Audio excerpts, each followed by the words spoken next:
Namaskar friends, welcome to this lecture 3 on our course on processing of polymers and polymer composites. If you recall, we have already discussed the basic properties of engineering materials, not the properties, the classification of engineering materials. We have also seen the various manufacturing processes in our lecture 2. Lecture 1 was introduction to the course, in which we have seen what all we are going to cover in this course on processing of polymers and polymer composites. I have emphasized the importance of this course as being the course which is not taught at the UG level. So, if you get certification in this course on polymers and polymer composites, you add another dimension to your already developed skill set at the UG level. I agree that in many universities and colleges these days at postgraduate level, courses on known metals, courses on polymer composites and courses on other class of materials which are different from metals are being offered at the elective level.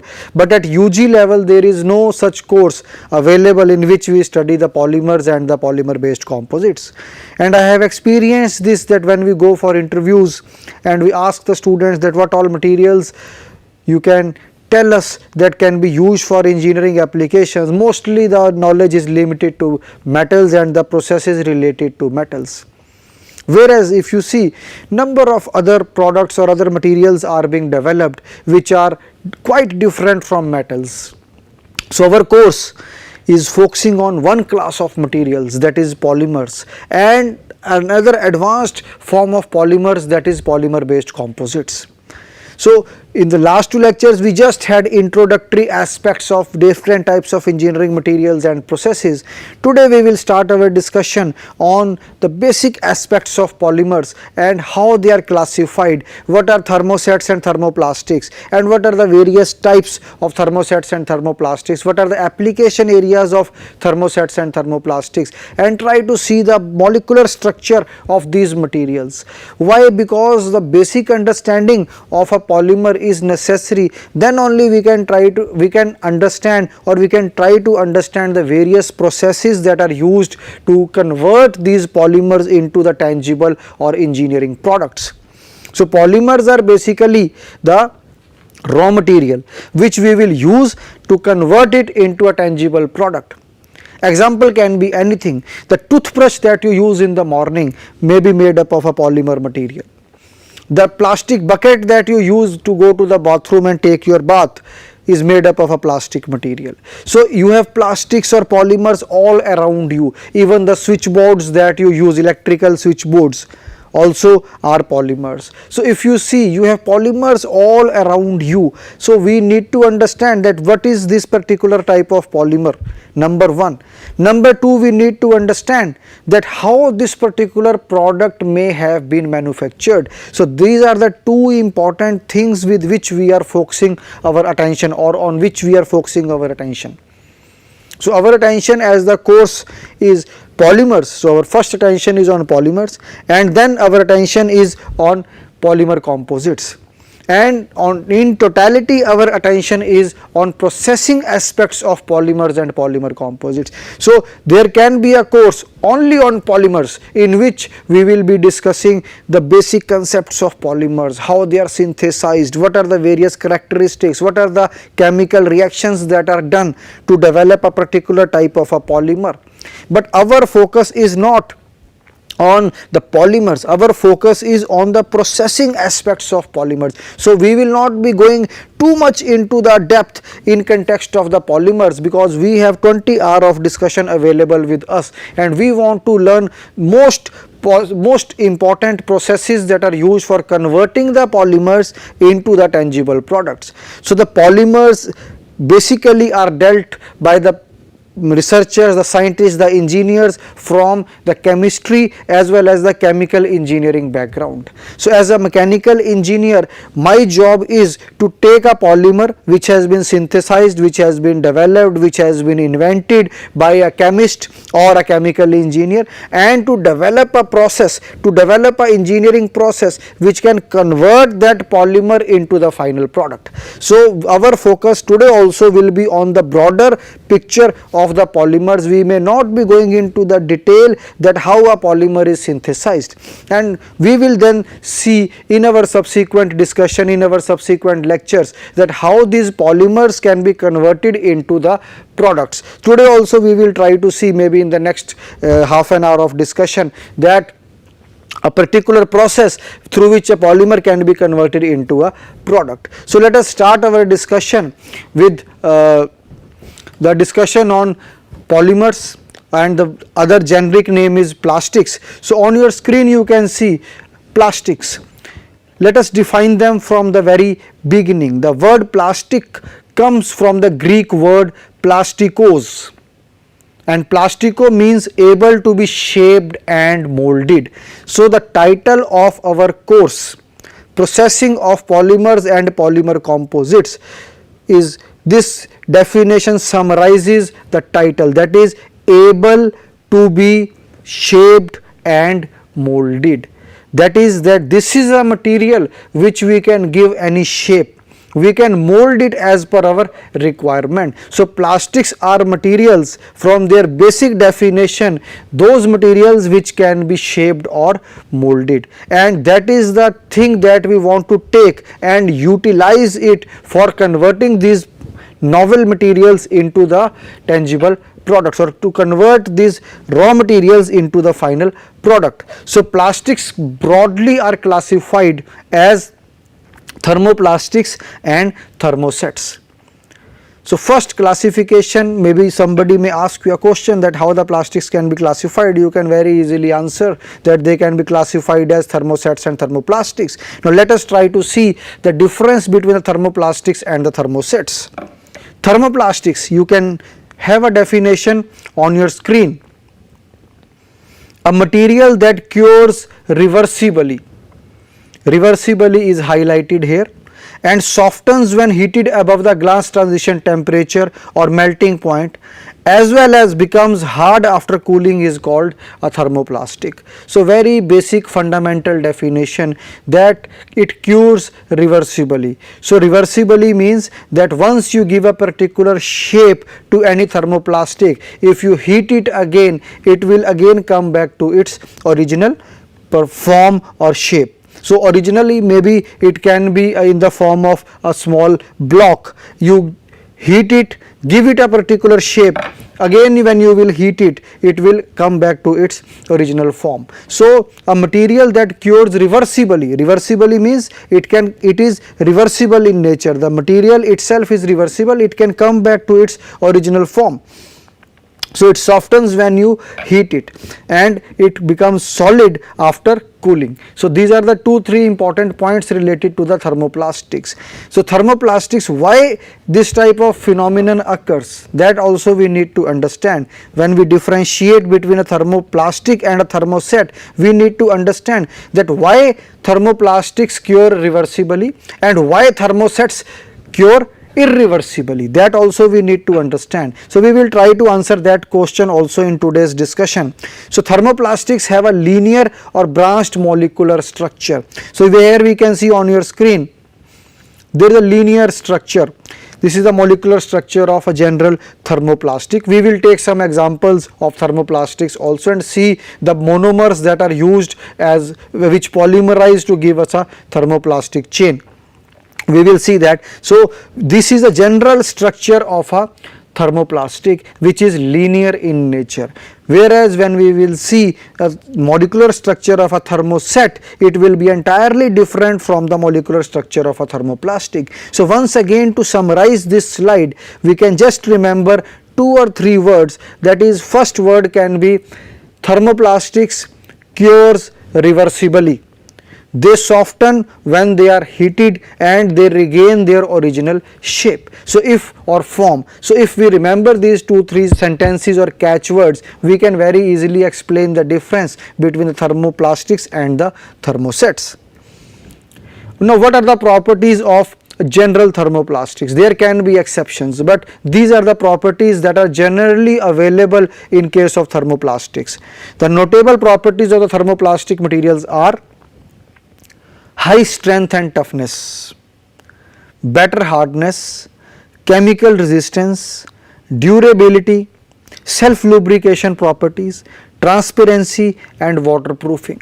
There can be a list, this list is endless. If you name a particular type of a thermoplastic, these properties may vary, but this is comparison of the properties of thermoplastics with the thermosets, because thermosets they may not be having that much high strength as the thermoplastics. Similarly, toughness of thermoplastics is much better as compared to the thermosets, and therefore when we will go to the applications of thermoplastics, you will see that these are the properties which give particular application, we can say strength, that is these particular properties are helpful for various engineering applications. So these are the properties. Maybe when you will go through this particular discussion, you can jot down, you can write down that these are the important properties that a thermoplastic material possess. Now this is the example of the thermoplastic materials. As I have told you that plastics is a very big family. It is a very big family. There are number of materials that fall under the category of plastics. So here you can see on your screen, there are so many examples of thermoplastics. You can see first one is usually in local terminology people will call it as ABS, that is acrylonitrile butadiene styrene. Then there are acrylics, polycarbonates, polyethylene, polypropylene, polyvinyl chloride. So you can see there are different examples of thermoplastics. At IIT Roorkee, we are also conducting research in the area of polymers and polymer based composites, and our focus primarily in case of thermoplastics is on polyethylene and polypropylene. So we are using different grades of polypropylene and polyethylene, and then we are blending them, we are mixing them with fibers to make composites also. So we will see what are the processes that are used for making of composites or processing of composites based on polymer as the matrix. So we will have some research input also during the discussion, but right now in order to have a fundamental understanding that what are the plastics, usually if you ask anybody, everybody may be using a PET bottle, a plastic bottle. Usually in general language they call it as a plastic bottle for drinking mineral water or for having a soft drink. And if you ask even an engineer that what is the material of this bottle, I am sure I can say this with much confidence that many of the engineers even may not be able to answer that what is the material of that bottle. So that is the level of understanding that we have in case of non-metals, because we are not taught non-metals at our UG level. So that is the importance, once again I am emphasizing, for this course. And this screen that you are seeing on your maybe monitor, these are the examples. There may be other additions also in these examples, but at least I wish that all of you should remember at least 4 to 5 names of thermoplastics that are used, and then you can see what are the various application areas of individual thermoplastics. We will see that what are the important application areas, but we are not going to correlate a particular type of a thermoplastic with a particular application area, but the general application areas for thermoplastics we will be observing or we will be seeing. You can see that what are the applications. The thermoplastic materials can be used to manufacture the dashboards and car trims. They can be used for toys, phone cover. We all of us use mobile phones, so the phone covers can be made by thermoplastics. Electrical products can be made, then bearings can be made, gears, glass frames, cables, hoses, sheets and window panes. Even the gardener's pipe That is the simplest example. Many people use that gardener pipe for watering of plant, that plastic pipe usually we call that is made by thermoplastics only. So there are number of application areas, and as I have already highlighted that the list of thermoplastics and the application areas, a table can be made, that this, for example, polyethylene can be used for these applications, polypropylene can be used for these applications, acrylonitrile butadiene styrene can be used for these applications. So that kind of table also you can make, but right now because we have to finish up our discussion on thermosets and thermoplastics, I may not be able to project that kind of information today, but yes, this type of ready reckoners are already available, in which you can find out easily that this type of thermoplastic material can be used for this specific application. But here you can see the wide spectrum of application that is possible with the thermoplastics. Coming on to thermosets, so I think we have seen 2 or 3 important points related to thermoplastics. That what are the thermoplastics? What is the molecular structure of a thermoplastic? Linear chain. Then we have seen that they cure reversibly. We have seen what are the various types of thermoplastics, and we have also seen that what are the various application areas of the thermoplastics. Now let us see that their contemporary thermosets. What are thermosets? Now the materials which cure irreversibly and become permanently hard and rigid after curing are called thermosets. So maybe one example can be the normal tube that we use, that is available at the hardware shops, the tubes that we use for joining of 2 plastic parts or joining of 2 wooden parts sometime. So we bring that tube, and there are 2 tubes in fact in that. So we take out predetermined amount of material, mix it, and then we apply it and leave it for curing, maybe for 6 hours or 8 hours or 10 hours, and after that it becomes permanently solid. So if you heat it again, it will not come back to its original form, but it will degrade. So that is an example of a thermoset material, and epoxy is one very good example of adhesive that is used for joining of different parts. So thermosets, the basic thing that you always have to remember is that they cure irreversibly, that once you have made them hard, once they have cured, once they have taken a particular shape, it is not possible to change that shape after applying the temperature. So what is going to happen if you heat them beyond a particular level? They are going to degrade, and sometimes they may char also, sometimes they may maybe get burnt also. So thermosets are materials which cures irreversibly. Thermoset plastics cannot be remelted, as I have already emphasized. I am reading what is written on the slide now. Thermoset plastics cannot be remelted. Continued heating for a long time leads to degradation or decomposition. So that is an important point that I have already highlighted, that they cannot be remelted or remolded. Once you have made a particular shape or a particular product out of a thermoset material or a thermoset plastic, you cannot remelt it, you cannot remold it, whereas in case of thermoplastics that is easily possible. So that is one important, you can say, good point with the thermoplastics, that they can be remolded. And the first point in their characteristics was they have high strength and toughness, which is another important point, which is giving an slight edge to the thermoplastic applications as compared to the thermoset based applications. Now on your screen you can see a molecular structure of thermosets.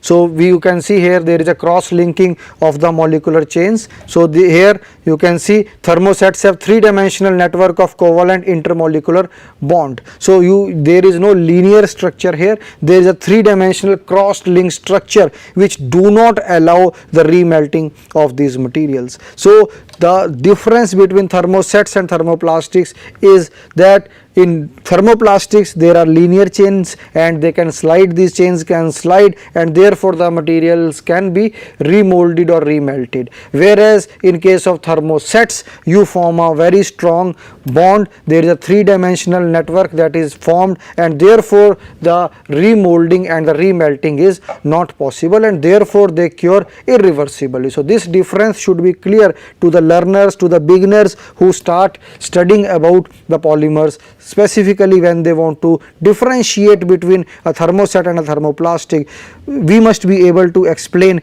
this basic difference, because usually people will say that they can be remolded. Which can be remolded? Thermoplastics. They cannot be remolded. Which one? Thermoset.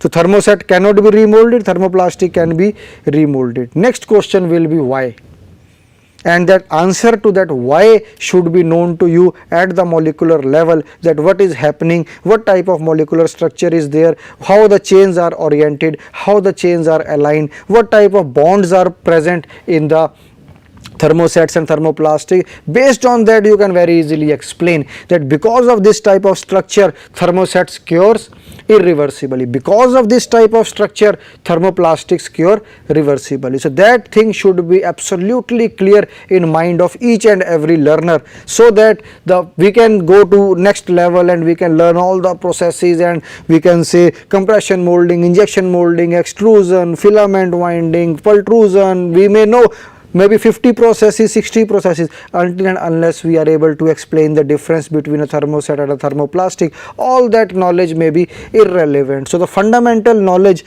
regarding the base materials that we are using for making products should be absolutely clear to all of us. Now let us see what are the various types of thermoset materials.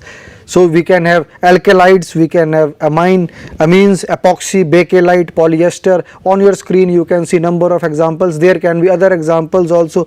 Two here you see have been highlighted, epoxies and polyester. Why? Because at IIT Roorkee we have conducted some research. We have made products, we have made composites based on epoxies and polyesters as the raw material, as the matrix material. So we will be focusing on this aspect also when we will learn the various processing techniques for these thermoplastics and thermosets. So few examples are given. Bakelite is another important material which is used for a specific application that we will see maybe in the subsequent lectures.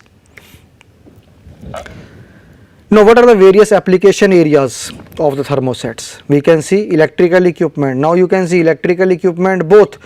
We can use thermoset also, we can use thermoplastic also. Now depending upon the requirement we will choose which one is better for a particular application. Then motor brush holders, printed circuit boards, circuit breakers, encapsulation material. Sometimes the electrical wires are encapsulated in a plastic. So because why? Because plastics are bad conductor of electricity. So for encapsulation purpose many times we use these thermosetting materials.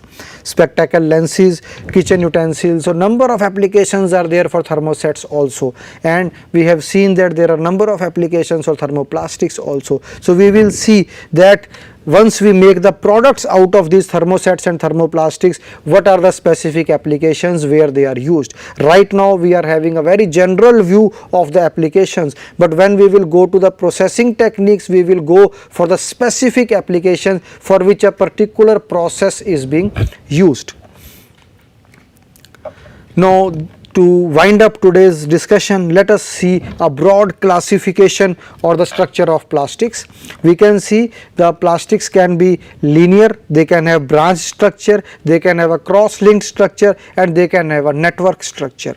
So these are the maybe the first level of classification: linear, branch, cross links, or network. So we will see, and then they can exist in various isomeric states also, that is stereoisomers and geometric isomers, and geometrical isomers can further be cis and trans type of isomers. But we will not go to that much depth or that much detail. We will see that how a linear structure would look like, how a branch structure would look like, how a cross-linked structure would look like, and how a network structure would look like.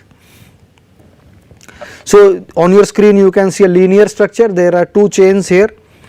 So this is one chain, this is another chain. So monomer units are linked together to form the linear chain. So this is a chain and the individual monomer units. Now we will quickly see that what are the monomer units for various types of polymers or various types of plastics. Now linear structure do exist in case of nylon, high density polyethylene, polyvinyl chloride, and polyester. So they are linear structure, we can see here.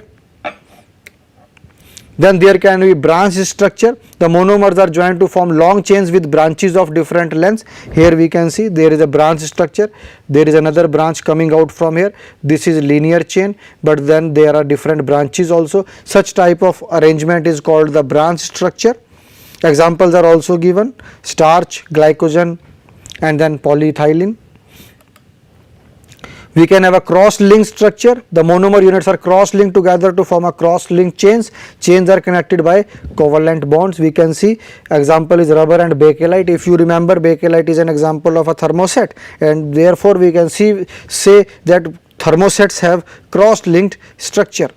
And then there can be a three-dimensional network structure. We have already seen epoxy is one example. Epoxy is a thermoset, so epoxy has a three-dimensional network, and because of this three-dimensional network only, the thermosets cure irreversibly. So you cannot remold them because of this strong three-dimensional network that is formed in the chain or at the molecular level. So we will now take just maybe one slide in which we will see that what are the various monomers that polymerize or that cure to make a final product or final polymer. So plastic monomers, here we can see, just we can take one example, polyethylene. We have this type of a monomeric monomer which will polymerize or cure to make a long chain. Now if it is it can be a linear chain, it can be a branched chain, it can be a three-dimensional network of chains. So depending upon the curing process, depending upon the fundamental molecular structure available, we will have different types of structures. Maybe for thermosets we will have a three-dimensional network of arrangement or three-dimensional network. In case of our thermoplastics, we will have linear chains where the sliding of chains is possible and we can remold the thermoplastics. So here you can see that 6 different types of plastic monomers are given, and these monomers then polymerize to make a polymer. So with this we come to an end of our very basic, very fundamental discussion on the different types of polymers, that is thermosets and thermoplastic. In our next session our focus would be to start our discussion on our major part, that is processing aspects of polymers as well as processing aspects of polymer matrix composites or polymer based composites. Thank you.